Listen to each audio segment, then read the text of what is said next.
L'éditorial.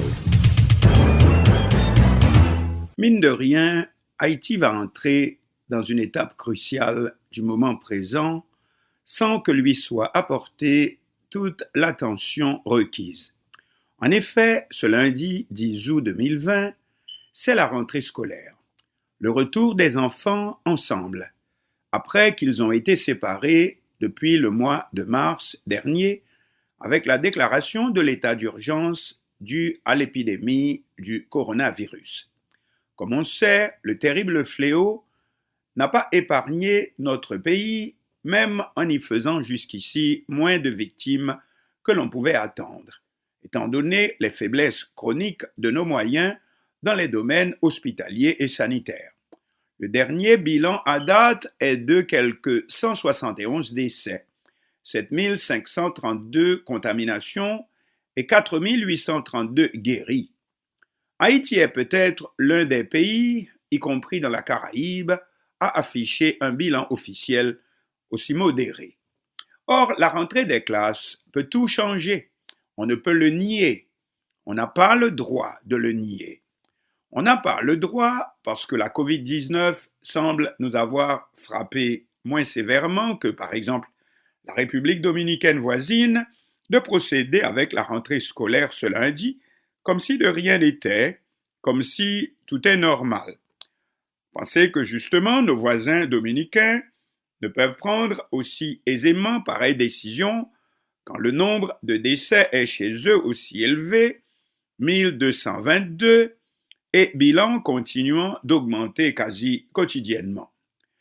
Et on voit comment le débat fait rage en ce moment aux États-Unis devant la perspective de la réouverture des écoles ce mois d'août ou septembre prochain, comme le voudrait le président Donald Trump, en vue de montrer qu'on commence à en sortir, alors que la réalité aux États-Unis, ce sont plus de 5 millions de contaminés et près de 160 000 morts. Les autorités haïtiennes, et d'abord les responsables de l'éducation nationale, assurent avoir pris toutes les dispositions. D'abord sanitaire, pas plus de 33 enfants par classe, disposition des bancs pour respecter la distanciation, lavage des mains au moins 4 fois par jour à l'école et surtout le port du masque, etc.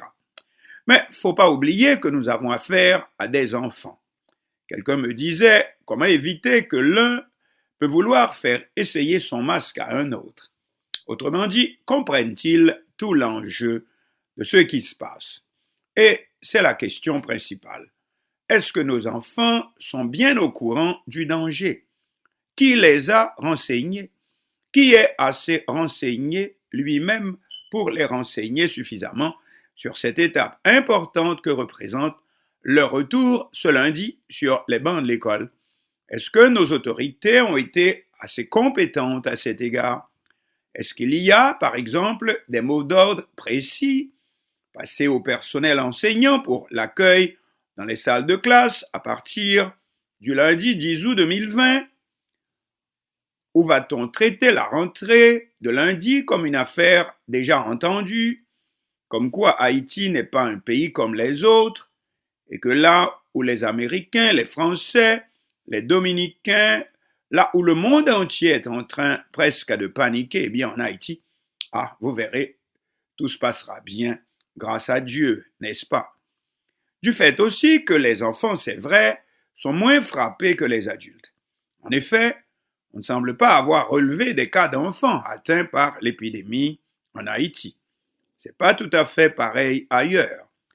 D'ailleurs, même si c'était un seul enfant qui serait frappé, que c'est déjà trop. Mais ce n'est toujours pas vraiment là la question.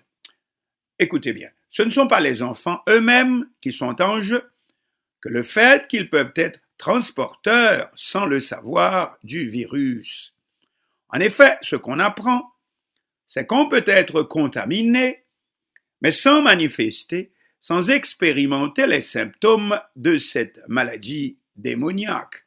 Et c'est le cas généralement des enfants, en Haïti comme ailleurs.